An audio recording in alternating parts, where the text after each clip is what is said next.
अस्सलामुअलैकुम। Of camera stories के एक न्यू एपिसोड के साथ मैं हूं Mazhar Malik. Thank you so much and love you so much आप सबके उस खूबसूरत फीडबैक का जो आप कहानियों को सुन रहे हैं, पसंद कर रहे हैं और अपना ज़बरदस्त फीडबैक दे रहे हैं। जब भी मैं कहानी सुनाता हूं तो इसी उम्मीद के साथ कि आपको कहानी कैसी लगी, उम्मीद है अच्छी लगी होगी।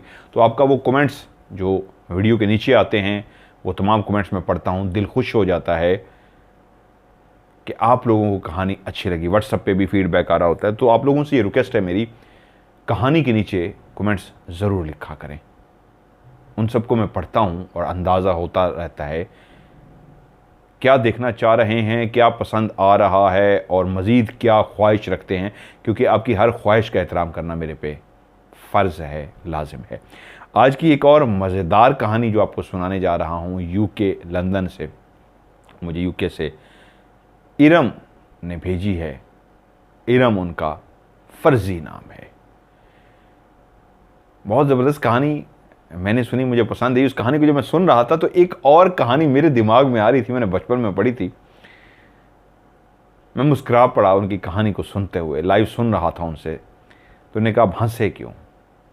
तो मैंने कहा मैंने एक इसी तरह की बचपन में कहानी पढ़ी थी, मतलब इससे मिलती जुलती नहीं, ये तो सच्चा वाक़या है जो उनकी ज़िंदगी के साथ हुआ, जो आपको सुनाने जा रहा हूँ। वो भी एंड पे आपको थोड़ा सा ज़रूर सुनाता हूँ। इरम कहती है कि छोटे थे कहानियाँ पढ़ते थे, हातिम ताई की कहानी, टार्ज़न की कहानी, जिनों की कहानी, भूतों की कहानी, परियों की कहानी, कोहकाफ के जिनों की कहानी। मैंने भी अपने बचपन में ये कहानियाँ बहुत पढ़ी हैं। एम ए राहत को पढ़ा, सस्पेंस डाइजेस्ट, बहुत सारे रिसाले आते थे उस वक्त पाकिस्तान में, वो पढ़ते थे। इमरान सीरीज़ बहुत सारे लोगों ने पढ़ी है। मैंने मज़हर कलीम एम ए की पढ़ी है, एम ए राहत की पढ़ी है, बहुत सारे, इब्न सफ़ी की पढ़ी है। तो वो कहती हैं, इरम कहती है, मुझे भी इस तरह की कहानियों का बहुत शौक़ था। मैं बचपन में ही जिनों की, भूतों की, परियों की कहानियाँ पढ़ती थी। उमरू अयार की ज़ंबील, बहुत सारे लोग इस कहानी को टाइटल से मुस्करा पड़ेंगे। मैंने भी ये कहानी बहुत पढ़ी थी। उमरू अयार के पास एक ऐसी ज़ंबील होती थी जो लटकाए रहता था, जिस तरह आजकल पुराने ज़मानों में एक कपड़े का बना हुआ बैग होता था जो लटका लेते थे, थैला टाइप जिसको कहते हैं, लटकाते थे। तो उस तरह की एक ज़ंबील उसकी बनी होती थी, उसमें सब कुछ मौजूद होता था, जो चीज़ भी उसमें से चाहता था उमरू अयार अपनी ज़ंबील में से निकाल लेता था। इन कहानियों को सोचते हुए, सुनते हुए जिन लोगों का ये बचपन गुजरा है, अभी वो चौंक गए होंगे कि मज़हर मलिक तूने क्या याद करा दिया। हाँ, ये सब पढ़ते थे।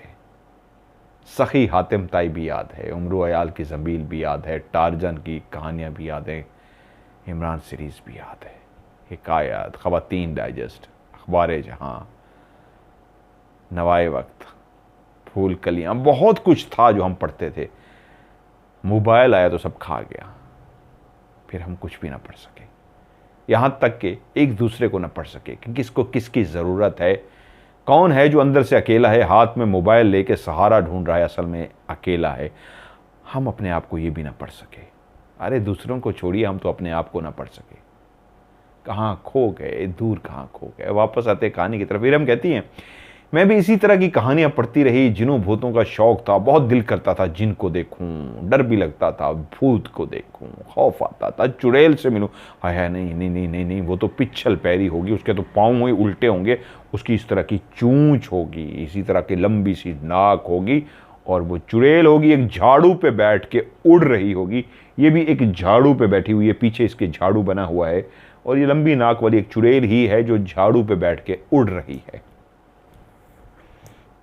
ऐसी कहानियाँ पढ़ते पढ़ते कब जवान हुए पता ही नहीं लगा। वहाँ पे एक हमारी अपनी, वो कहती हैं, इरम कहती है, ख़ानदान के अंदर एक कहानी बहुत मशहूर थी, वाक़या था, सच्चा जो हुआ था वो ये था कि जो उनके हस्बैंड थे, उनकी दादी, जब वो जवान थी और उनकी शादी हुई, तो जब उनका पहला बच्चा पैदा हुआ तो कुछ ही अरसे बाद वो बच्चा अल्लाह को प्यारा हो गया। अल्लाह की उसको रज़ा समझा। वो एक परहेज़गार नेक खातून थी, अल्लाह की इबादत गुजार खातून थी, अल्लाह की रज़ा समझ के खामोश हो गई। दूसरा बच्चा भी पैदा हुआ, फौत हो गया। और जब तीसरा चौथा बच्चा भी फौत हुआ तो बहुत सारे लोग आगे बढ़े और उनका कहना यह था, हर दफ़ा आप इसको अल्लाह की रज़ा समझ के खामोश हो जाती हैं। आपको एक काम ज़रूर करना चाहिए, जो फलां जगह पे बाबा जी बैठे हैं आपको उनके पास जाना चाहिए, एक दफ़ा चेक तो करवाएं आपके साथ कोई मसला है। ऐसे ये जादू जिनात का ही मसला नज़र आता है और हमारी ख्वाहिश यही आपको जाना चाहिए। वो कहती नहीं, जो अल्लाह की रज़ा मैं उस पर राज़ी हूँ। अल्लाह ने जब देना होगा तो मुझे ये पता है अल्लाह मुझे औलाद दे देगा। वक्त गुजरा, बच्चे और भी फौत हुए और जब ये सिलसिला बढ़ गया और बच्चे फौत होते गए तो शौहर फिर आगे बढ़े। उन्होंने कहा, मुझे भी अल्लाह की ज़ात पे पूरा यकीन है। बीवी से कहा, मैं भी तुम्हारी तरह पूरा भरोसा रखता हूँ, जो चाहता है अल्लाह चाहता है, लेकिन फिर भी अल्लाह ने कहा है उसकी तदबीर भी करनी चाहिए, तो आओ तदबीर करते हैं। मैं तुम्हारे नोटिस में दे रहा हूँ, मेरे जो फलां हैं मैं उनके पास जा रहा हूँ और मैं उनसे पता करता हूँ। करीबी एक रिश्तेदार थे, वो ये काम छोड़ चुके थे, अल्लाह अल्लाह करते थे, उससे पहले वो भी शौक़ रखते थे जिनात का चीज़ों का और ये काम करते थे। उनसे ज़िक्र किया तो उन्होंने कहा, मैंने काम तो छोड़ दिया है लेकिन मैं करीबी हूँ और जितने बच्चे फौत हो चुके हैं मुझे ये वाकई लगता है जैसे कोई खबीस इंसान ये काम कर रहा है। आप एक काम कीजिए, मियाँ बीवी फ़लाँ तारीख को मेरे पास तशरीफ़ ले आइएगा। दोनों मियाँ बीवी फ़लाँ तारीख को उनके यहाँ पहुँच गए। उन्होंने कहा शौहर से कि एक मैं मट्टी की हांडी टाइप रख रहा हूँ, इसके अंदर पानी है। आपकी बेगम साहबा को मैं कहूँगा अपने दोनों हाथ इस मट्टी की हांडी के ऊपर इस अंदाज में रखें कि दोनों साइडें लेफ्ट और राइट आपके हाथों से छुप जाए, दरमियान वाला जो हिस्सा है ये नजर आता रहे। वो जो दादी थी उसी अंदाज में बैठ गईं, दोनों हाथ उन्होंने घड़े के ऊपर रख लिए, लेफ्ट और राइट घड़े का बड़ा सा मुंह था छुपा लिया, दरमियान वाला हिस्सा जान के छोड़ दिया गया। कहा अपनी आंखों को बंद कर लीजिए, कुछ भी हो जाए आपने देखना नहीं है। और उनसे शौहर से मुखातिब हुए कि आपसे कहता हूं इसी घड़े के अंदर आपने मुसलसल देखते रहना है, जो कुछ भी नजर आए मुझे बताना है बाद में क्या देखा। वो अपनी जगह पे बैठ गए, आंखें बंद की और कुछ पढ़ना शुरू कर दिया। उनकी दादी, इरम की दादी, उसी अंदाज में बैठ गई, हाथ रख के उनकी भी आंखें बंद थीं और शौहर मुसलसल उस पानी की तरफ गौर किए हुए थे कि उस पानी में किसका अक्स, किसका शक्ल नजर आती है। जब वो पढ़ चुके और अपनी जगह से उठे, आंखें खोली तो सामने खड़े अपने उसी कज़न की तरफ देखा, जैसे आंखों से सवाल कर रहे हो, हाँ कुछ देखा। तो उन्होंने गर्दन इस अंदाज में हिलाई, हाँ देख लिया। फिर से बिठा दिया, दोनों कुछ देर बातें करते रहे, इस टॉपिक पे नहीं है। फिर बीवी से कहा आप कुछ देर बाहर रुकिए, अब मैं एक छोटा सा अमल शौहर के साथ करूंगा, उसके बाद हम नतीजे पे पहुंचे थे। बीवी उठ के जब बाहर चली गई तो मुखातिब हुए, क्या देखा? उन्होंने कहा इंसान की शक्ल को देखा। किसको देखा? एक औरत थी और एक मर्द था। औरत को पहचानते हो? उन्होंने कहा हाँ। कौन थी? उसने कहा फलां थी। हाँ मैं उसको हटा रहा हूँ, नहीं बता रहा हूँ, उन्होंने मुझे बता दिया। उन्होंने कहा क्लियर बता दिया कि मैंने फलां को देखा है। उसने कहा बस समझ जाइए यही लोग हैं जो आपके घर में इस अंदाज में जादू कर रहे हैं कि ये एक मीठी चीज़ है जो आपको खिला के जाते हैं और आप जब खा लेते हैं तो फिर जो भी, और खिलाते भी उस लम्हे हैं जिस लम्हे वो माँ बनने वाली होती हैं, जब उनके गोद में एक इंसानी जान सांस लेना शुरू हो जाती है। जब माँ के पेट में बच्चा होता है उनको पता लगता है तो वो वही जादू किया हुआ मीठा आपके पास लेके आते हैं और आपकी बीवी को जब खिलाते हैं तो उसके बाद बच्चा नहीं बचता। यही ट्रेस करना था। शुक्र है अल्लाह का, उसने हमें शक्ल दिखा दी। अब आपने एहतियात करना है, कोई भी चीज़ नहीं खानी। और ऐसा ही उन्होंने केस पे अमल किया और उसके बाद अल्लाह ने उनको 2 बेटे अता किए। वो आज भी इस लम्हे भी मौजूद हैं। इरम कहती है कहानी मैंने बहुत दफ़ा सुन रखी थी, दादी की ये कहानी थी। उनके माशाल्लाह बहुत बच्चे थे जो अगर आज होते तो अच्छे खासे होते, लेकिन वो अल्लाह को प्यारे हो गए थे। इसी तरह शौक़ चढ़ते चढ़ते भूल भी गया कि जिनों का, परियों का शौक़ था कि एक दिन वक्त वो आन पहुंचा जब औरत ब्याह के दूसरे घर चली जाती है। माँ इस दुनिया में थी नहीं, मैं शादी हुई और किसी की दुल्हन बन के उनके घर पहुंच गई। मैं एक अच्छी बीवी थी, कोशिश ज़रूर की, या अल्लाह जानता है कि मैं एक अच्छी बीवी बन सकी या नहीं बन सकी। मैंने कोशिश ज़रूर की, अपने शौहर को राज़ी कर सकूं, उनकी खिदमत कर सकूं, उनके लिए खाना बना सकूं, उनको खुश करने की कोशिश कर सकूं। कुछ ही अरसा शादी को हुआ था कि वहीं घर के अंदर मुझे एक किताब मिली। किताब को जैसे ही देखा वो बचपन की याद ताज़ा हो गई, वो सारी बातें दिमाग में आ गई। जिन, भूत, परियां, चुड़ैलें, कोहकाफ का जिन, कोहकाफ से उड़ता हुआ एक शहजादा, वो सारी बातें, ये तो वही किताब थी। वो तो छोटी छोटी बारीक सी किताबें होती थी जो हम लेके पढ़ते थे। इस किताब के टाइटल को देख के, किताब को हाथ में उठाने से लगता था देख के, ये बचपन वाली किताब नहीं है, ये बड़ों वाली किताब है, और ये जंतर मंतर वाली किताब है, और काफ़ी पुरानी किताब है। किताब देख के लगता था कि ये नई छपी हुई किताब नहीं, किसी ने बहुत ही पहले से संभाल के रखी है। शौहर से इस किताब के बारे में दरियाफ्त किया कि ये किसकी किताब है, तो उन्होंने कहा छोड़ो इसको, तवज्जो मत दो, बस इसको पढ़ा रहने दो। बहुत ज़्यादा इसरार किया तो उनको बताना पड़ा कि ये मेरे एक दोस्त के घर में थी, उनकी नस्ल दर नस्ल आबाओ अजदाद से किताब चलती हुई आ रही है। ये एक बहुत ही कमाल की किताब है जो मैं अपने दोस्त के घर से लेके आया हूँ और उनको वापस करना भूल गया हूँ। दिल भी नहीं करता उनको वापस करूँ, इतनी नायाब किताब कहीं से मिलने से रही। लेकिन जहाँ रखी है उसको वहीं रखा रहने दो, इस पे तवज्जो मत देना। अपनी उस ज़िंदगी की मसरूफियात में से बार बार ध्यान उस किताब की तरफ जाता जिसको कहा था इस पे तवज्जो मत दो, इसको यहीं रखा रहने दो, फिर भी ध्यान उधर चला जाता था। हाय वो किताब रखी है, मुझे पढ़ना चाहिए, किताब बड़ों की है, तो अब मैं भी तो बड़ी हो गई हूँ, मैं भी तो शादीशुदा हूँ, मैं भी तो ज़िंदगी में मैच्योर हो चुकी हूँ, उम्र इतनी हो चुकी है। 30 के बाद तो कहते हैं इंसान वैसे भी मैच्योर हो चुका है, और मैं मैच्योर हो गई हूँ, 30 की हो गई हूँ। सोचते सोचते एक दिन किताब को उठा ही लिया, दिल की धड़कन तेज़ हो गई। किताब के सफ़े पलटते पलटते आंखें बहुत सारे जंतर मंतर अमलियात, चिल्लों को देखते देखते एक ऐसा चिल्ला आंखों के सामने गुजरा। ये आज से 8 साल पहले की बात है कि दिल की धड़कन इतनी तेज़ हो गई कि इस चिल्ले को ज़रूर करना चाहिए। फिर भी बाकी भी चिल्ले सारे देख लिए, दिल अटक सा गया उसी चिल्ले पे। और वो चिल्ला क्या था?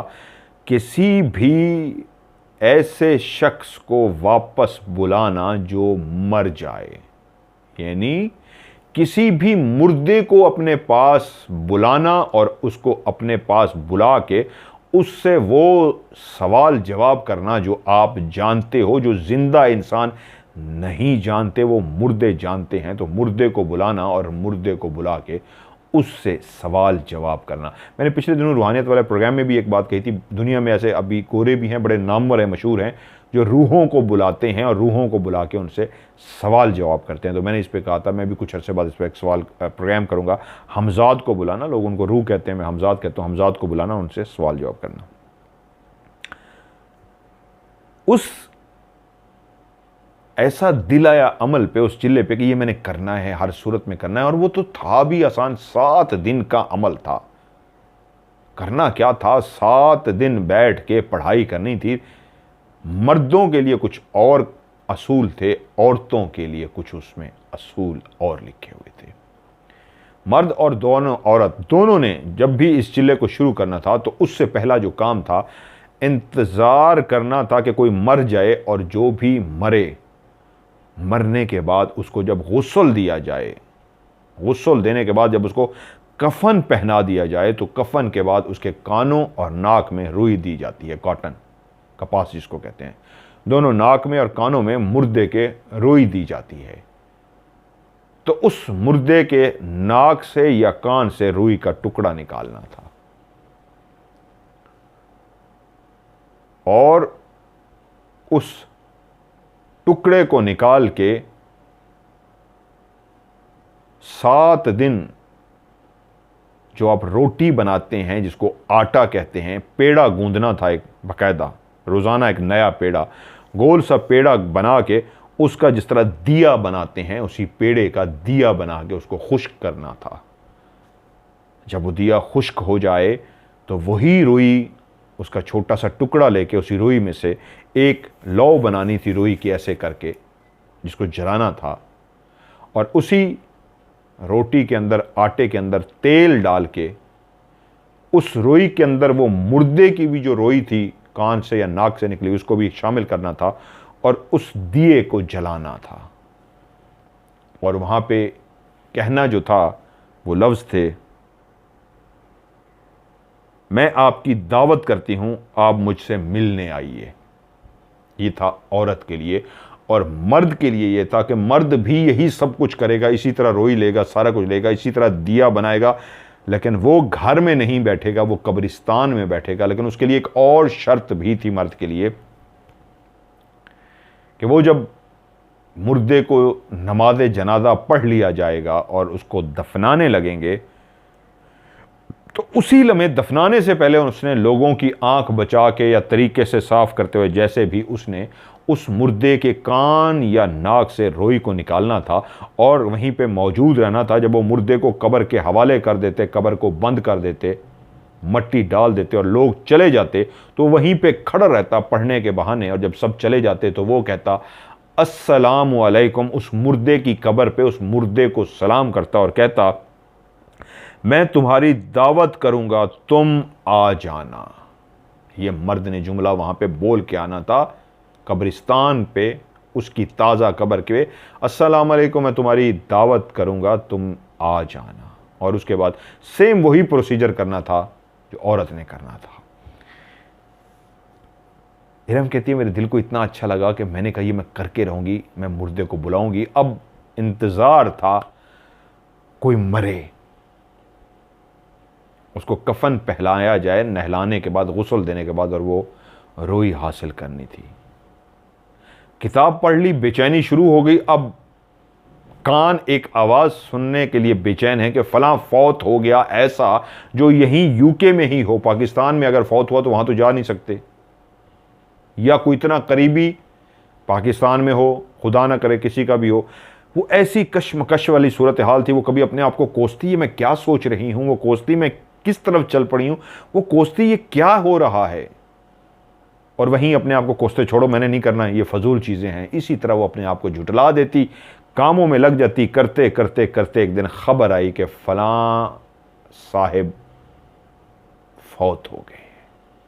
जैसे ही ये खबर सुनी तो जहां पे दुख था वहां पे डगडग टगडग टगडग टगडग, ये दिल की धड़कन की आवाज़ थी, टक टक टक टक टक टक टक टक। वो इसलिए तेज तेज धड़क रहा था। वो किताब कह रही थी आओ मेरे पास, पढ़ो मुझे, अब शिकार तैयार है, शिकारी बन जाओ। किसके शिकारी? एक कफन पहने, गुस्ल किए मुर्दे की रोई के शिकारी, जिसकी नाक या कान से रोई निकालनी थी। ठक ठक ठक ठक ठक ठक। एक घरेलू, एक शरीफ, जिंदगी में एक ही ट्रैक पे चलने वाली लड़की, जिसने जिंदगी में कभी कुछ नहीं किया, किताब के बलबूते पे वो फैसला करिए क्या मैं ये करूं। उसको तो कुछ भी नहीं पता जिन्नात का, जादू का, चीजों का। बस किताब देख ली, ये दिल की धड़कन तेज है कि मैं करूं। और वो इसी कश्मकश में अपने आप से लड़ते, करूं क्या करूं, हाय हाय कोई मर गया मैं कैसे करूं, नहीं नहीं भाई मुझे नहीं करना। ठक ठक ठक ठक ठक ठक। मुर्दे से बात नहीं करनी तुमने। फिर जब ये दिल और दिमाग उसको याद कराता तो फिर वो डामाडोल हो जाती, क्या करूं। इसी शशो पंज में, इसी में लड़ते लड़ते वो और उसके शौहर आखिर उसी घर पहुंच गए। फौतगी वाले घर तो जाना था, वहां पता लगा फलां अभी आ रहा है, फलां आ रहा है। उस घर में कोहराम मचा हुआ था। रोने वाले अपने प्यारे को जुदा होते देख के अलविदा कहते हुए शदीद रो रहे थे, क्योंकि वो इस ज़िंदगी के सफ़र तो हर इंसान करता है, लेकिन आखिरत का सफ़र जो इस ज़िंदगी को खुदा हाफिज़ करके इंसान सफ़र करता है तो उसके प्यारे रो रो के निढाल होते हैं। तो उसके प्यारे तो रो रो के निढाल थे। उस घर में आहो पका थी, उस घर में चीखो पुकार थी, रोने की आवाज़ें थी। एक बंदी थी जो रोने वाले अंदाज में भी थी, दिल से अफसुर्दा भी थी, दिल से दुखी भी थी, पर डगडग डगडग डगडग भी लगा हुआ, मैंने रोई हासिल करनी है, क्या मैं रोई हासिल कर सकती हूँ? नहीं नहीं नहीं नहीं नहीं। वो अपने आप से लड़ रही है, वो अपने आप से जंग कर रही है, अभी तक कुछ फैसला नहीं कर सका। रोने वालों को देख के वो भी रोना शुरू होते हैं, दुखी है। अजीब सी एक समा है, चलते चलते इधर देखते उधर देखते। वो जो जिंदगी का उस लम्हे का सफर था, जो मिनट मिनट सेकंड सेकंड, एक एक सेकंड, एक एक पल उसके लिए भारी था कि वो कहाँ थी, क्या सोच रही थी, क्या उसके अंदर प्लानिंग चल रही थी, वो बिल्कुल नहीं जानती थी। कोई पुकारता भी, इरम, हाँ, तो इस तरह चौंकती जैसे वो खुद अपने उन ख्यालों से वापस आई है जिसमें वो लड़ रही है। करते करते पता लगा कि उसको गुस्ल दिया जा रहा है। गुस्ल दे के मुर्दे को, वो जो शख्स मरा था, उसको कफन भी पहना दिया गया। अब जब कफन पहना दिया गया तो सब जमा हो गए उसको देखने के लिए। प्यारे, जिस वो लकड़ी का जो बॉक्स बना होता है उसके अंदर उसकी मैयत रखी हुई थी, प्यारे इर्द गिर्द रश हो गया था, रो रहे थे। और वो पीछे खड़ी थी, उस गोल से मजमे को देख रही थी, हिम्मत नहीं कर पा रही थी उस मुर्दे को देख सके। उसको डर था कहीं देखूंगी तो रुई पे दिल ना आ जाए कि रुई कान से या नाक से निकालनी है। वो कहती है मैं पीछे ऐसे अजीब सी हुई थी, सब रो रहे थे, यहाँ तक कि दिल कहा मैं भी इसका आखिरी दीदार तो कर लूँ जहाँ सारे बाकी दीदार कर रहे हैं। ऐसे गोल दायरे में लोग घूम रहे थे दीदार करते हुए, ख़वातीन स्पेशली आगे बढ़ जाती थी। तो वो कहती है मैं भी उस दायरे में शामिल हो गई। और यूं चलते चलते जब मेरी इस अंदाज में पोजीशन आई, सफ़ेद कफन पहने वो मुर्दा सामने था, तो कफन में बाद पे निगाह गई। पहली निगाह जिस चीज़ पे गई वो नाक में डली हुई रोई थी, और दूसरी दो रोइयां उसके दोनों कानों में जो थी वो भी नज़र आ रही थी। वो कहती है मैं भी ऐसी चलती हुई करीब गई और इस अंदाज में गई जैसे मैं एक शहर में आ गई थी, रोबोट बन गई थी, जैसे मुझ पे कोई जादू सा हो गया था। मैं अपने आप पे कंट्रोल नहीं कर पाई थी कि घूमते हुए जैसे मुझे भी बाहर निकल जाना चाहिए था उस दायरे से, मैं घूमने की बजाय उसके सर की तरफ जाके खड़ी हो गई।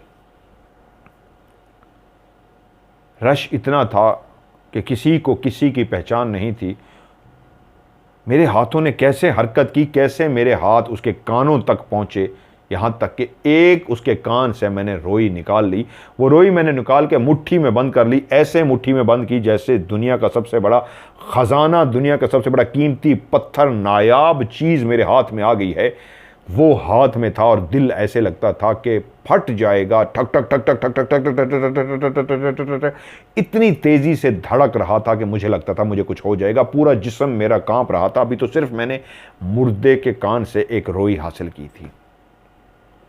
मैं बाहर निकल आई। अब मैं देख रही थी कि कोई मुझे पीछे से बुलाएगा और आवाज़ देगा, इरम ये तुमने क्या किया है, इरम ये क्या है तुम्हारे हाथ में, इरम तुमने मुर्दे के कान से रोई निकाल ली है। अभी मुड़ूंगी जब कोई बुलाएगा, अभी मुड़ूंगी जब कोई बुलाएगा, और मैं क्या बहाना करूंगी, ये मैं अभी सोच ही रही थी। कुछ सेकंड गुजर गए, मिनट गुजर गया, किसी ने भी नहीं पुकारा। तो मुझे लगा कि मुझे मुड़ के देखना चाहिए, कोई मेरी तरफ मुतवज्जो नहीं है। मैं एकदम से मुड़ी तो सब अपने अपने कामों में मसरूफ़ थे। कोई गमज़दा देख रहा था, कोई रो रहा था, कोई कुछ कह रहा था। मेरी तरफ कोई मुखातिब नहीं था। बस मेरा कीमती सरमाया मेरी मुट्ठी में था, मैंने उसको छुपा दिया, अपने पास रख लिया।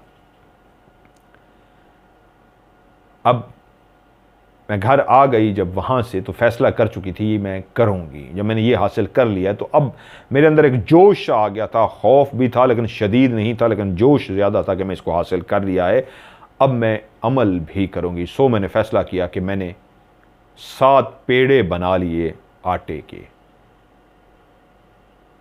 और आटे के पेड़े इस अंदाज में, मतलब आटा गूंद लिया कि अब मैं रोज़ एक पेड़ा बनाऊंगी, उसको सुबह रख दूंगी, जब वो शाम को तक खुश्क हो जाएगा तो उसके अंदर दिए के अंदर जो लौ जल रही होती है, रोई की बनी होती है, इसी में से ही, मुर्दे की रोई में से, यानी कि इसको, इसी जो मुर्दे के कान से वो रोई निकली थी, इसी को 7 दिन इस्तेमाल करना था। थोड़े थोड़े टुकड़े इसमें से तोड़ने थे। मैंने टुकड़ा तोड़ा, एक रोई के साथ मिक्स किया और एक लौ बनाई, आटे का दिया बनाया और खुश्क होने के लिए गोल दिया रख दिया। टेढ़ा मेढ़ा जैसे भी बनाना आया रख दिया। अगले दिन वो सूख गया तो मैंने फैसला किया, इसका मतलब है आज बनाओ तो कल जाके सूखता है। तो फिर मैंने साथ ही एक और भी बना के, पेड़ा बना के, उसका एक दिया बना के उसी तरह सूखने के लिए रख दिया कि एडवांस मेरे पास एक होना चाहिए, क्योंकि नागा नहीं करना था। आटा तो मैंने काफ़ी गूंद के रख लिया था, वैसे भी रोज़ आटा गूंदा जाता था। रोज़ दिया एक नया बनाना था, रोटी का, गंदम का। वो कहती है मैं रात को इंतज़ार कर रही थी मेरे शौहर सो जाएं तो दूसरे कमरे में जाके मैं ये अमल करूं। मेरे शौहर जब सो गए, एक ऐसी लड़की जो पहली दफ़ा खुद से किताब पढ़ के अमल करने जा रही थी, सारी हिदायत वो देख चुकी थी, वो कहती है मैं गई, मैंने मुसल्ला बिछाया, वो जो हिसार खींचना था मैंने हिसार खींचा, और सामने वही रोटी का बना हुआ जो दिया था, आटे का बना हुआ, उसके अंदर तेल भी मैं डाल चुकी थी, वो मुर्दे के कान वाली रोई भी लगा चुकी थी। मैंने उसी को माचिस की तीली जलाई और आग लगा दी। और जैसे ही मैंने आग लगाई तो कुछ पढ़ना था जो उन्होंने मुझे बताया कि मैंने ये पढ़ा था, और पढ़ने के फ़ौरन बाद मैंने वो लाइन बोली जो एज इट इज़ लाइन है जो मैं सुना रहा हूँ। मैं आपकी दावत करती हूँ, आप मुझसे मिलने आ जाएं। और तसव्वुर जहन में किसका करना था? उसी मुर्दे का तसव्वुर करना था जिसकी आप रोई लेके आए थे, और उसी को ही आपने बुलाना था। उन्होंने लिखा था पहले दिन, नहीं तो दूसरे दिन, नहीं तो तीसरे दिन, नहीं तो चौथे दिन मुर्दा आपसे मिलने के लिए आ जाएगा, और जब आपसे मिलने के लिए आ जाए तो आपने उससे सवाल जवाब करने हैं। वो कहती है जो पढ़ने के लिए मुझे कहा गया था मैं वहीं पे बैठ गई, उसको मैं जला चुकी थी, वही लफ्ज़ मैंने बोल दिए और मैंने पढ़ना स्टार्ट कर दिया। मैं आपकी दावत करती हूँ, आप मुझसे मिलने के लिए आ जाएं। ये था उस मुर्दे को दावत के लिए। और कुछ कलमात थे, पूर्वी कलाम थे, जो वो पढ़ती रहीं।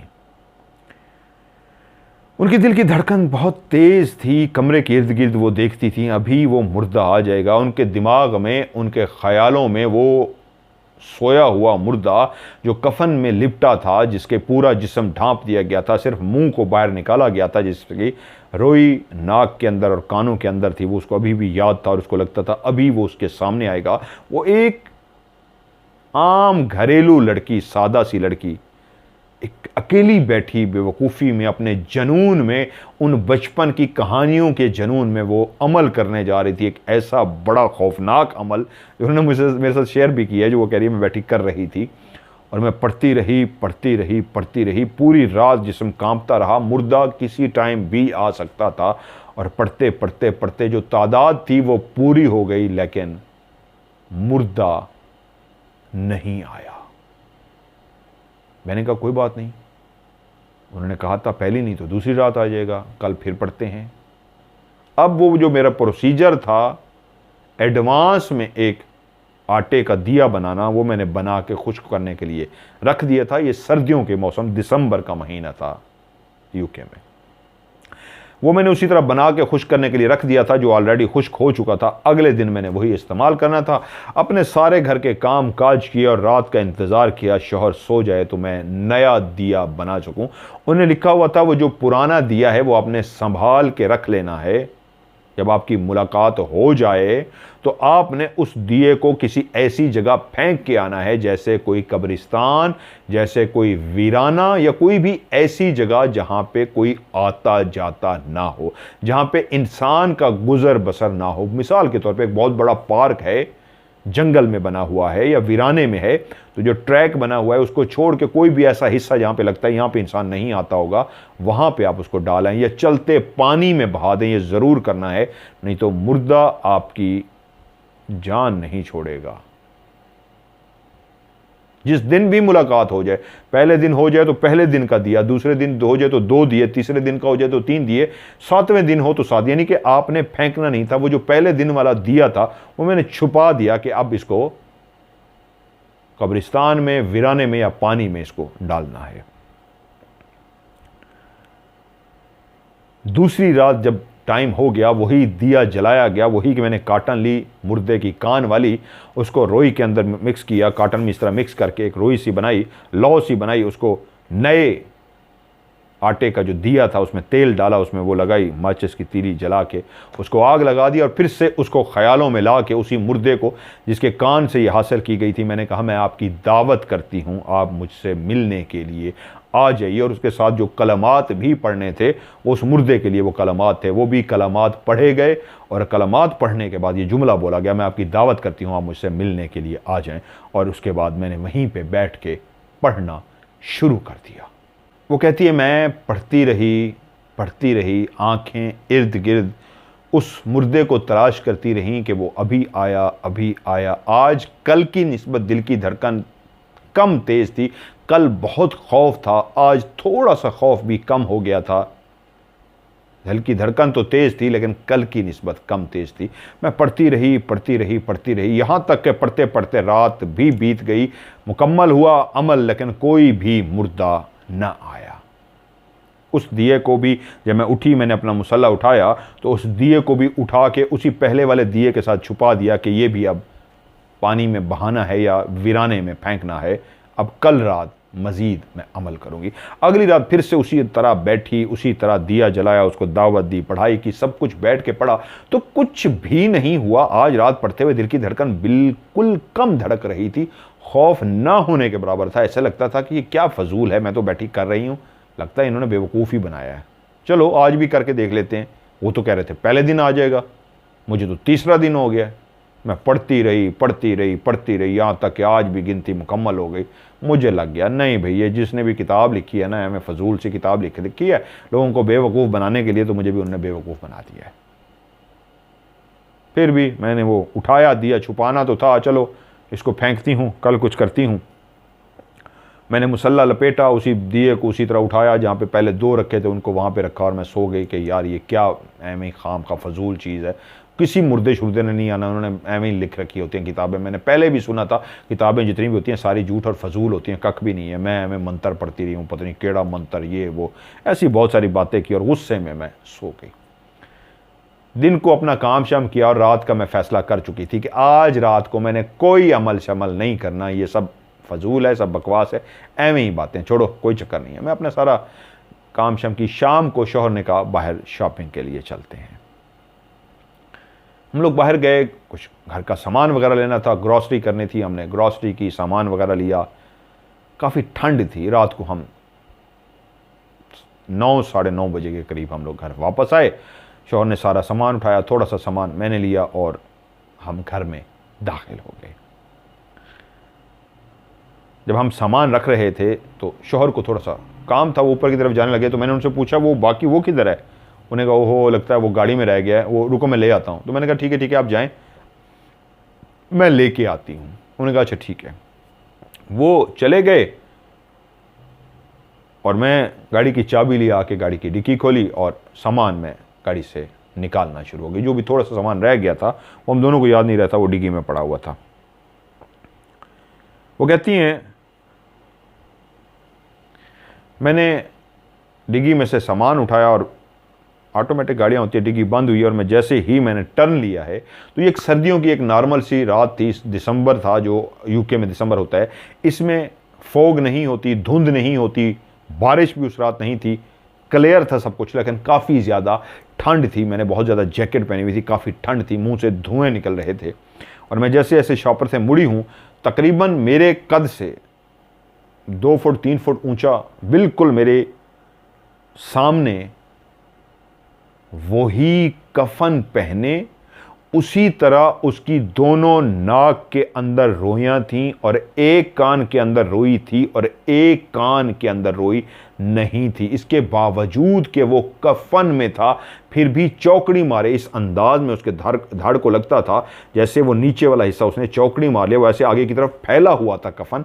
मुझे चौकड़ी मारे हुए नज़र नहीं आया, लेकिन लगता ऐसे था, इस अंदाज में था जैसे आप कफन में भी चौकड़ी मार लें तो बाकी जिस्म स्ट्रेट होगा, वो वाला हिस्सा फैला हुआ होगा, आगे की तरफ निकला होगा, जैसे चौकड़ी मारी है। वो ही मुर्दा चौकड़ी मार के, पालती मार के, कफन पहने, पूरे जिस्म पे सफ़ेद कफन था, मुंह उसका खुला हुआ था और उसी तरह खुला था जो मैंने जिस तरह उसको देखा था। वो बिल्कुल मेरे सामने था। उसके हाथ भी मुझे नज़र नहीं आए, उसके पाँव तक मुझे नज़र नहीं आए, सिवाय इस अंदाजे से कि ये पालती मार के बैठा है, आलती पालती है, चौकड़ी मार के बैठा है, वो बिल्कुल हवा में था और हल्का हल्का ऊपर नीचे ऐसे लहरा रहा था, हल्का हल्का। और वो मुझसे बोला, तुम मुझे बुला रही थी, लो मैं आ गया। ये गाड़ी की डिग्गी बंद की और जैसे ही मुड़ी है या उस पर निगाह पड़ी है, ये उसका हुलिया देखा है, कफन पहने, पालती मारे, मुंह खुला और सामने ऐसे वो लहरा रहा है। उस इरम कहती है, मैंने उसको जस्ट ऐसे देखा और शॉक्ड हुई, ऐसे हैरान सी हुई इसको या देखा, और उसी लम्हे वो बोल पड़ा, तुमने मुझे बुलाया था, लो मैं आ गया हूं, पूछो क्या पूछना चाहती हो। बस ये आखिरी जुमला था जो मेरे कानों ने सुना, पूछो क्या पूछना चाहती हो। वो जो कुछ भी मेरे हाथ में था वो वहीं जमीन पे गिरा और मैं चीखें मारती हुई वहां से भागी हूं और भागती भागती अंदर आई हूं तो आके कांपना शुरू की हूं। हालत ऐसी थी जैसे मैं गिरी हूं, बेहोश सी हो गई हूं। शौहर जल्दी से आ गए हैं भागते हुए, इरम इरम क्या हुआ है, क्या हुआ है। और मेरे अंदर इतनी हिम्मत नहीं थी मैं उनको कुछ भी बता सकूं। मैं बहुत कांप रही थी, मैं बहुत डरी हुई थी, ज़बान मेरी हकला रही थी, मैं कुछ भी बताने से आ रही थी, मुझे कुछ समझ नहीं आ रही थी। वो मुझे समझ गए, इतना उनको अंदाज़ा हो गया कि ये डर गई है किसी चीज़ को देख के। वो मुझ पे पढ़ना शुरू हो गए। नेक बंदे हैं वो, बहुत ही नेक हैं, मैं जानता हूँ उनको, माशाल्लाह बहुत ही नेक बंदे हैं। तो वो उन पर पढ़ना शुरू हो गए और दम करना शुरू कर दिया। कहते हैं दम करने से मेरी कुछ देर के लिए हालत बेहतर हो गई। तो मुझे कहते हैं क्या हुआ है, लेकिन अभी भी मैं इस कंडीशन में नहीं थी कि मैं उनको बता सकूं। मेरे माथे पे हाथ लगाया तो मुझे बुखार हो चुका था। वो एकदम से समझ गए कि इतना डर गई है, इसको बुखार हो गया है। वो मेरे साथ बैठे रहे कुछ देर के बाद, ऐसे लेटे लेटे, अभी तक मुझसे कुछ बोला नहीं जा रहा था। वो मुझे कवर करते रहे, समझ गए थे कि ऐसी पोजीशन में नहीं है कि ये बोल सके, समझदार थे। लेकिन मेरी आंख लग गई और जैसे ही मेरी आंख लगी तो फिर से मैंने ख्वाब में देखा वो उसी जगह पे मौजूद है जिस जगह पे मैं लेटी हूँ, बिल्कुल मेरे बेड के वो सामने है और उसी अंदाज में बैठा है चौकड़ी मार के और मुझसे कह रहा है, लो मैं आ गया हूँ, तुमने मुझे बुलाया था, बताओ क्या पूछना है मुझसे। तो चीख मार के मैं फिर से जाग गई हूँ। शौहर पास ही बैठे हुए थे, सोए नहीं थे। वो फौरी तौर पे समझ गए फिर से डर गई है और फिर से मेरे ऊपर दम किया। मैं इर्द गिर्द ऐसे देख रही थी कमरे के अंदर के वो भी समझ गए कि कुछ मामला बहुत ज़्यादा गड़बड़ है। कुछ देर इस तरह मुझसे पढ़ते रहे, फिर से मेरी नींद की ऐसी आंख लगनी शुरू होती तो मुझे यूं लगता मैं ऊपर की तरफ देखती तो मुझसे पूछे, क्या ऊपर की तरफ देख रही हो, क्या हो गया मुझे बताओ। उस रात किस तरह वो कहती है मैंने रात गुजारी, फिर से मुझे वो हवा में नजर आया। उस वक्त मेरा वहम था या नहीं ये मुझे नहीं पता। बाहर तो मैंने 100% यकीन है क्लियर देखा था, अंदर ख्वाब में भी मैंने 2 दफ़ा देखा, लेकिन सामने एक दफ़ा फिर से मुझे नज़र आया था। वो मेरा खौफ था या मेरा वहम था या सच में नज़र आया था, कहते हैं मैं गारंटी से यकीन से नहीं कह सकती, लेकिन एक दफ़ा मैंने उसको अंदर भी खुली आंखों से देखा था, लेकिन यकीन नहीं है वो खौफ में मैंने देखा था, मेरा खुद दिमाग मुझे खौफ में दिखा रहा था या जानवर वहाँ पर था। वो रात खैर जैसे कैसे गुजर गई और जब सुबह हुई, रोशनी फैली तो मेरी हालत कुछ बेहतर हुई। उन्होंने खैर मेरी काफ़ी केयर की और मुझे कहा, अब बताओ, अब डरो मत, रात नहीं है, क्या हुआ है। तो मैं इतनी खौफज़दा थी कि मैंने उनको सब कुछ बता दिया। उसी वक्त वो समझ गए कि मैंने क्या गलती की है, तो फौरी तौर पे कहा, कहाँ हैं वो दिए। तो मैंने बताया वो दिए फ़लाँ जगह पे मैंने छुपाए हैं। तो उन्होंने कहा तुम चल सकती हो। मैंने कहा नहीं, मैं नहीं जा सकती। उन्होंने कहा, मैंने इतना कह दिया, अब दिन है, मुझे डर नहीं है, मैं घर में रह सकती हूँ। खैर फिर भी उन्होंने घर के एक फैमिली मेम्बर को बुला लिया, एक खातून को, और उसको कहा इसकी तबीयत ठीक नहीं, इसको ख्याल रखो, और कहा इस बात का किसी से जिक्र मत करना। उन्होंने वो दिए उठाए और वो जाके एक गुमनाम वीराने में फेंक के आ गए। और जब फेंक के आ गए मुझे कहते हैं बेफिक्र हो जाओ, वो जो कुछ भी है अब तुम्हें नज़र नहीं आएगा, वो मैं फेंक आया हूँ और वैसे भी मैं अब तुम पे अमल कर देता हूँ। उन्होंने मेरे ऊपर फिर बाकायदा पढ़ाई की, मेरे ऊपर दायरा कड़ा किया, मेरे ऊपर सारा किया। और 2 दिन और अगला तीसरा दिन आधा दिन मैं बुखार में रही, लेकिन मैं फिर ठीक हो गई। उसके बाद मैंने तौबा कर ली ज़िंदगी के मैं कोई भी ऐसी बात या अमल नहीं करूँगी। लेकिन वो कहते हैं मदर भाई, वो मैंने क्लियर उस कफन वाले को हवा में लहराते हुए क्लियर देखा था। मैंने शुरू में आपको कहा इस कहानी के हवाले से कि मुझे भी एक याद आ गया, बचपन में एक कहानी पढ़ी थी। वो एक शख्स था, उसने इसी तरह कहानी पढ़ी थी मुख्तसर से सुना देता हूँ, लंबी बात हो जाएगी। मुख्तसर कहानी है। उसने कहानी पढ़ी थी कि किसी भी मुर्दे को कब्र से जगा के आप उससे सवाल जवाब कर सकते हैं। वो सवाल जवाब जो जिंदा को नहीं पता होगा, मुर्दा को पता होते हैं, वो बता देगा। उसके बुजुर्ग थे, उसने उसको मंत्र सिखा दिया, इस अंदाज में कब्र पे बैठ के ये मंत्र पढ़ना है तो मुर्दा कब्र के अंदर से उठ के बैठ जाएगा, और जब तुम उससे सवाल जवाब करोगे वो तुम्हारे हर सवाल का जवाब देगा, और जब तुम उससे सवाल जवाब पूछ लो तो उसके बाद ये वाला मंत्र दोबारा पढ़ना, वो मुर्दा कब्र के अंदर लेटेगा, कब्र बंद हो जाएगी। उसने वो लिखना नहीं होता था, ये ज़्यादातर जो अमल होते हैं ना, सीने में दफन करने होते हैं, याद करने होते हैं। आजकल उस्ताद कह देते हैं लिख लें बेशक, लेकिन छुपा के रखनी होती है डायरी इसको, ये जिस तरह मेरे पास भी छुपी हुई है। इन बहन से भी मैंने कहा है, वो कह रही है मैं किताब आपको भेज देती हूँ। मैंने कहा ये ज़रूर मुझे भेजिए, उसमें बहुत सारे इस तरह के वज़ाइफ लिखे हुए हैं, अच्छी भी है एक और भी है। मैंने कहा भेजिए, मेरे साथ शेयर किए, मेरे साथ शेयर भी करने लगी हैं। कुछ अर्सा गुजरता रहा, वो अमल सीख चुका था, वक्त गुजरा और उस्ताद भी फौत हो गए। उसके एक दिन दिल में आया यार उस्ताद भी चले गए, मैं वो अमल क्यों ना करूं जिससे वो मुर्दा जगाते हैं। मुझे कुछ सवाल हैं जो पूछते हैं तो मुर्दा को जगाते हैं। रात को कब्रिस्तान पहुंचा और एक पुरानी सी कब्र ढूंढी, उसके इर्द गिर्द दायरा कड़ा लगाया और बैठ गया और पढ़ना शुरू कर दिया। जैसे पढ़ के उसने फूंक मारी तो कब्र खुली, मुर्दा उठ के बैठ गया। उसने कहा पूछो क्या पूछना चाहते हो। उसने मुर्दे से सवाल जवाब किए, मुर्दे ने सारे सवाल जवाब दे दिए, और उसके बाद उसने कहा चलो ठीक है, ओके, खुदा हाफिज। वो उठा और चलने लगा तो उसने देखा मुर्दा भी कब्र से उठ के बाहर आ गया।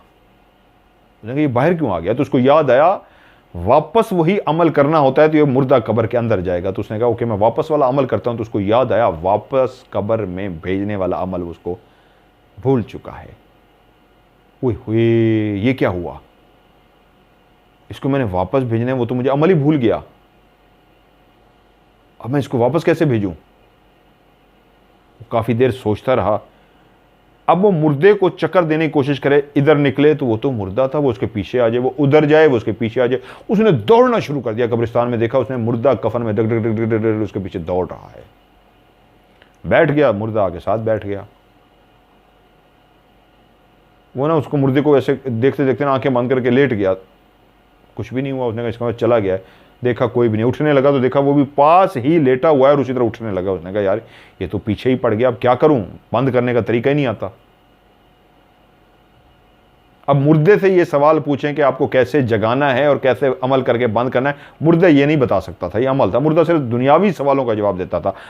चिल्ला कैसे करना है, चिल्ले से मुर्दे को कैसे उठाना है और कैसे सुलाना है, ये मुर्दे को नहीं पता था। उसने कहा हाँ एक हल है मेरे पास, इसने तो मेरी जान नहीं छोड़ी, उस्ताद जी के पास चलते हैं, उस्ताद जी मुझे ज़रूर बता देंगे। वो उस्ताद की कब्र पे पहुंचा, अमल किया, उस्ताद जी भी उठ के बैठ गए। कहा पूछो क्या पूछना चाहते हो। वो पहचान ही नहीं रहे थे, वो तो मुर्दा थे। उन्हें कहा जी मैनू अमल सिखाओ, मुर्दे को कब्र में वापस कैसे डालते हैं। तो उस्ताद जी ने कहा मुर्दे इस तरह की कोई भी बात नहीं जानते होते, सिर्फ दुनियावी सवालों का जवाब देते होते हैं, चिल्ला या अमल इस तरह की बातें मुर्दे नहीं बताते होते। तब उसको उस्ताद की कई भी बात याद आ गई। मुर्दा दुनियावी सवालों के सवाल जवाब करेगा, जवाब देगा आपको, लेकिन चिल्ले से कैसे मुर्दे को जगाना है और कैसे सुलाना है या कोई और चिल्ला कैसे करना है, ये मुर्दा नहीं बताता। और जब उस्ताद जी ने भी कह दिया कि मुर्दे चिल्ले के बारे में नहीं बताते, तो एकदम से डरा और उसने दौड़ लगाई। तो पीछे एक नहीं 2 मुर्दे भाग रहे थे। उस कहानी का टाइटल था यक न शुद्ध दो शुद्ध। तो मुझे मतलब नहीं उस वक्त बचपन में समझ आता था यक न शुद्ध दो शुद्ध क्या होते हैं, कि पहले एक था अब 2 हो गए हैं। अब वो दोनों उसके मुर्दे पीछे थे और वो भाग रहा था। खैर ये कहानी थी, मैंने जो बचपन में पढ़ी थी आपके साथ शेयर की। ये सच्चा वाकया है जो उनके साथ हुआ है। और क्या किताबों से होता है? जी बिल्कुल, आज की किताबें नहीं, ये वो किताबें हैं जो बहुत अच्छा हाथों से लिखी गई ये किताबें हैं, छपी हुई नहीं है ये किताबें, ये हाथों से लिखी गई थी। अभी भी बहुत सारे लोगों के पास हैं, देते कोई नहीं है। ये उनके पास बहुत बड़ा खजाना होता है जो वो देते नहीं है, ना ये प्रिंट करवाने देते। मेरे पास एक ऐसी किताब भी हाथ लगी थी जिसको मैं सफ़ा पलटता था तो सफ़ा कागज़ मेरे हाथों पे लगना शुरू हो जाता था, इतनी पुराना हो चुका था उसका सफ़ा हाथों में लगता था। आज भी एक किताब रखी हुई है, जब मैं बैंक का गया था मुझे वहाँ से गिफ्ट मिली थी, बहुत पुरानी किताब है। ऐसे ऐसे अमल हैं, ऐसे ऐसे चिल्ले हैं, लेकिन जब उस्ताद हैं तो मुझे इनकी ज़रूरत नहीं है। लेकिन ये किताबों में बहुत कुछ होता है, लेकिन ये मिलती नहीं है, बहुत कीमती होती है। उनके पास जो किताब है वो मुझे बताया, वो मुझे पता लग गया वो जेन्युइन किताब है, ओरिजिनल किताब है, और उससे उन्होंने जो अमल किया था वो बिल्कुल ठीक था। वो जो तरीका और जो पूर्वी कलाम उन्होंने पढ़ा मेरे सामने कि ये मैंने पढ़ा, तो ओहो, मैंने कहा इसे तो आना ही आना था, इसे तो आते हैं, ये तो ठीक लिखा हुआ था। तो उन्होंने कहा मैं आपके साथ शेयर करूंगी। मैंने कहा ज़रूर, किताब मेरे साथ शेयर कीजिए, मैं आपको और चीज़ें भी बताऊंगा। उनके ज़िंदगी के साथ एक और वाक़या भी हुआ, उनके साथ तो नहीं, उनके किसी के साथ। मैंने कहा ज़रूर वो शेयर कीजिएगा, उसको भी कहानी का हिस्सा बनाऊंगा। सो ये थी आज की एक मज़ेदार कहानी जो आपके साथ शेयर की। कहानियों का सिलसिला जारी है। कमेंट्स में नीचे ज़रूर लिख दिया करें कहानी आपको कैसी लगी, और आप भी अपनी कहानी भेजना चाहते हैं तो आपकी कहानी के लिए आसान सा तरीका, वॉइस मैसेज लंबा सा एक ही रिकॉर्ड करके भेजें। अगर कोई बात भूल जाए तो छोटा सा एक मैसेज और कर दें, और लिख के भी कहानी आप उर्दू में भेज सकते हैं। कहानी लिख के भेजें या वॉइस मैसेज करें, आखिरी लफ्ज़ एक ही आखिर में एक आपने लफ्ज़ लिखना है, वो है STORY, स्टोरी। या फिर आप लिख सकते हैं OCS, O for of, C for camera, S for story, OCS। क्योंकि मैं बार बार हमेशा कहता हूं, नए लोग भी देखते हैं, जैसे ये मैंने मोबाइल खोला, मैंने देखा मैसेज आए हुए हैं, तो मैं पहले ऐसे स्क्रॉल करता हूं सारे मैसेज कि कहीं स्टोरी या OCS तो नहीं लिखा हुआ। पहले उन मैसेज को खोलता हूं जहां पे स्टोरी या OCS होता है, उसको क्लिक करता हूं, सुनता हूं, पढ़ता हूं, लिखा हुआ कहानी है, वॉइस मैसेज सुनता हूं, हाँ भी ये स्टोरी है, तो उसको नंबर दे के मैं महफूज कर लेता हूं। और जिसको भी मैंने नंबर दे के महफूज किया वो कहानी लाजमी शामिल होगी। जो स्टोरी या OCS लिखना भूल जाएगा उसकी कहानी शामिल नहीं हो सकेगी।